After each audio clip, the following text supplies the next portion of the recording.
নমস্কার বন্ধুরা, কেমন আছো সবাই? আশা করি সবাই খুব ভালো আছো, সুস্থ আছো। আমরাও ভালো আছি। আজ আমাদের মন্দারমণি থার্ড ডে, আর আজকে আমাদের চলে যাওয়ার দিন। আমরা আজকে চলে যাব। তো আজকে সমস্যাটা হয়ে গেছে, যেটা বাবা সকাল 7:30 নাগাদ ফোন করে বললো যে ট্রেনে আমাদের যাওয়ার কথা ছিল সেটা 4 ঘন্টা লেট আছে। হাওড়া থেকে ছাড়বেই 4 ঘন্টা লেটে। সো এখানে পৌঁছাতে মাঝে যদি আরও লেট হয় আরও অনেকটা দেরি হয়ে যাবে। আমাদের 11:30টায় বেরোনোর কথা ছিল বলে, মানে 11:30 ট্রেন ছিল বলে 9:30টায় বেরোতাম।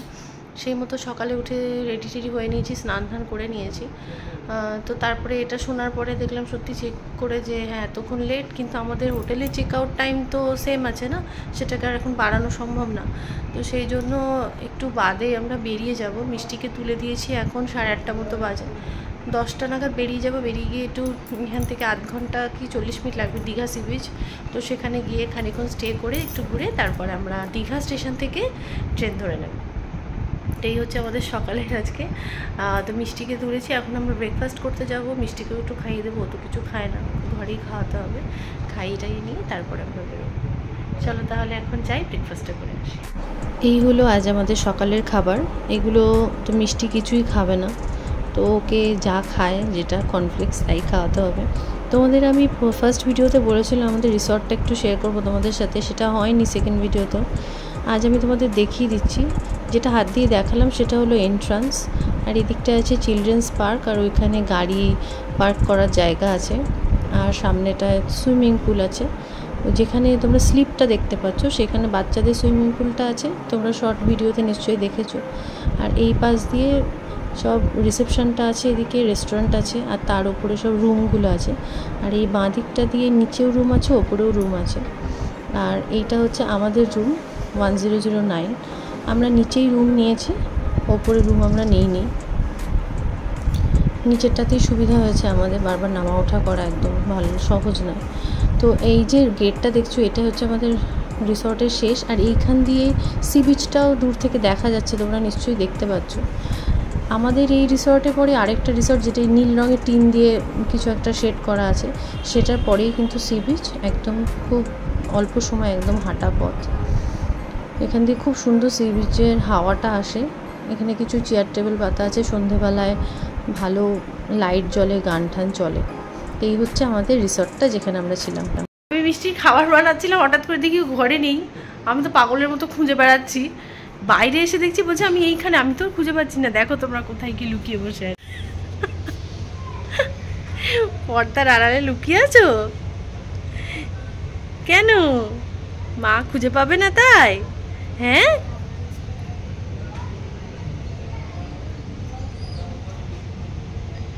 আমি তো শুনতে পাচ্ছি না, এইখানে গিয়ে লুকিয়ে বসে আছে। আমি তো খুঁজে খুঁজে পাগল হয়ে যাচ্ছিলাম। আমি তোমাকে খুঁজছি না মামা।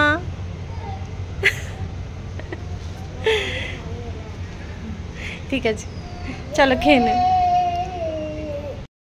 আমরা রেডি, খাওয়া দাওয়া কমপ্লিট, এখন আমরা বেরিয়ে যাচ্ছি। গাড়ি দাঁড়িয়ে আছে বাইরে, তো এখন তাহলে বেরোনো যাক। তো এক্ষুনি করবে, বাইরে নিয়ে গিয়ে করতে হবে, ব্যাগটা রাখ। আমাদের ফেরার জার্নি স্টার্ট হয়ে গেল।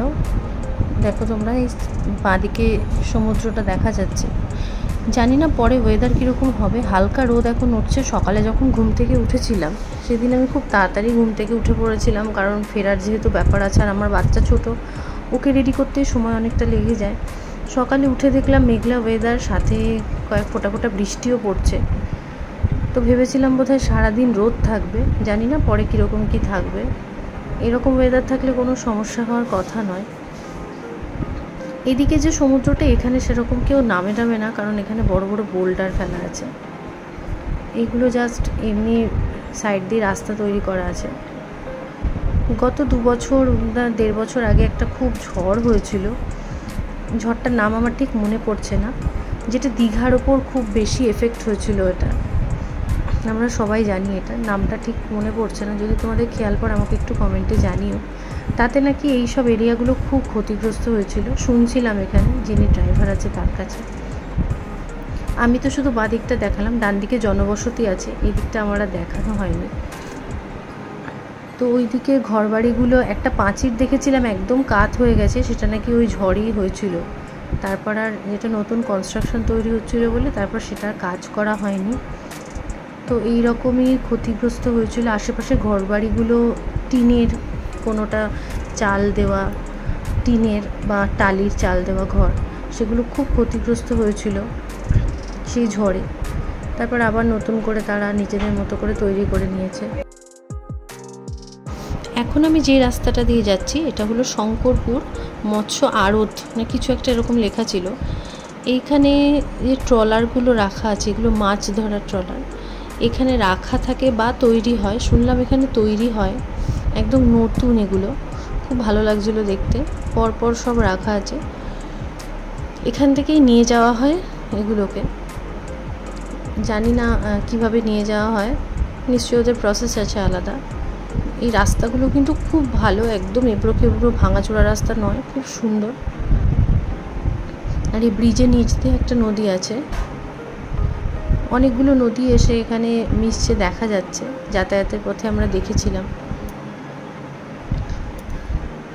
তোমরাও সামনে দেখতে পাবে। চলো এখান দিয়ে দেখো, এখান দিয়ে সমুদ্রটা আরেকটু দেখা যাচ্ছে, যেটা আমি আসার দিন সন্ধেবেলা তোমাদের দেখানোর চেষ্টা করেছিলাম, কিন্তু সেদিন অন্ধকার হয়ে গেছিলো বলে সম্ভব হয়নি,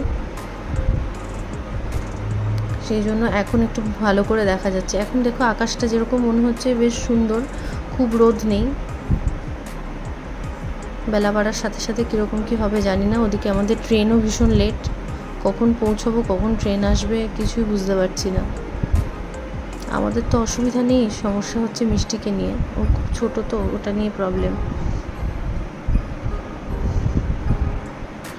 তো এইভাবেই সি বিচ দেখতে দেখতে আস্তে আস্তে আমরা দীঘা পর্যন্ত পৌঁছে গেলাম।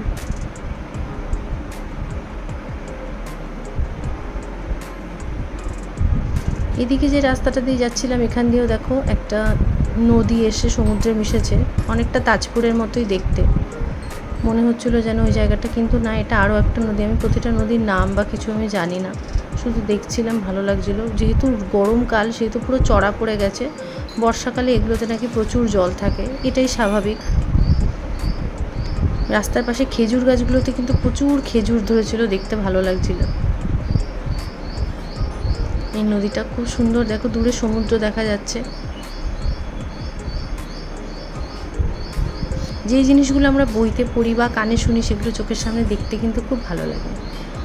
তো যাই হোক, এভাবে আমরা পৌঁছে গেলাম দীঘা। দীঘাতে কিছুক্ষণ স্টে করে তারপর আমরা চলে গেলাম স্টেশন। দেখো মারাত্মক রকমের রোদ উঠে গেছে স্টেশনে পৌঁছানোর সাথে সাথে। পাশে যে জঙ্গল বা ঝাউবন কিছু আছে সেইখানে থেকে হাওয়াও খুব একটা আসছিল না। আর এই পাশে জগন্নাথ মন্দিরটা তৈরি হচ্ছে যেটা দীঘাতে, সেটা হলে এই পাশে যে সাদাটা দেখতে পেলে সেই জগন্নাথ মন্দিরটা। টাইমটা দেখো তোমরা, 2:55 বাজে। আমাদের 11:30টায় ট্রেন ছিল, ট্রেন এতটা লেট, 2:55 সময় ট্রেন ঢুকছে, অলরেডি অবস্থা খারাপ হয়ে গেছে গরমে। দীঘা স্টেশনে টিকিট কাউন্টারের সামনে দেখেছিলাম প্রচুর মানুষ বসেছিল, কারণ সবাই জানতে পারেনি, কারণ আমরা যেহেতু অ্যাপ দেখে জানতে পেরেছি। তো এই হলো আমাদের ট্রেন। সত্যি খুব কষ্ট হয়েছিল গরমের জন্য। তো আমরা হাওড়া পৌঁছে গেছি, ট্রেনের মধ্যে মিষ্টিও ঘুমিয়ে পড়েছে, ওর শরীরটা প্রচণ্ড ক্লান্ত ছিল, আমাদেরও শরীর ক্লান্ত ছিল। শুধু একটাই কষ্ট হয়েছে, গরম আর রোদ, এইটা খুব মারাত্মক রকমের ছিল আজকে। যদি সকালবেলার বৃষ্টির ভাবটা থাকতো তাহলে এতটা বোধহয় কষ্ট হতো না।